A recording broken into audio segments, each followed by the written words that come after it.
Hi all, welcome back. Today I'm sharing a DIY video, DIY dream jars. These beautiful and cute dream jars are so easy to make and a perfect gifting options, especially for teenagers. These jars come with these beautiful scrolls. You can take out the scrolls and write your dreams, your ambitions, your wish list or anything that makes you happy.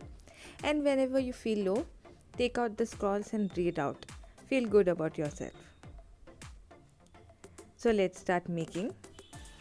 For this I am going to take glass jar like this. This was lying around in my house. If you don't have a glass jar like this, you can use any glass jar and paint the lid according to your favorite color.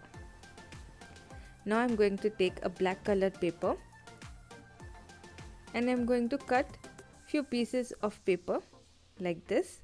If you want, you can take any color paper and use them. I am going to roll the paper to give them the shape of a scroll. If you don't want to roll the paper, you can just fold the paper, and also you can use different color paper, fold them and add them to the jar. They also look so pretty. I am going to make two such scrolls and I am going to secure them with the help of a tape.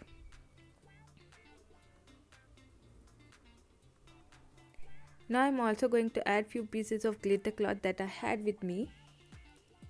So thought of using it. If you want, you can use any fancy beads or colorful beads or glitter paper, whatever you want. Adding few glitter stars that I had. Now going to add in the pieces of cloth. For some personalization, you can also add few drops of essential oils to the paper and then make scrolls. Add in your scrolls and then cover the lid. If you want, you can also tie a beautiful lace on the lid to make it more pretty. Now that's it. Your DIY dream jar is ready. Isn't this so pretty, easy and cute? If you like this video, do give this video a thumbs up and also subscribe to my channel. Thanks for watching. Do share it with your friends if you want to. Bye guys.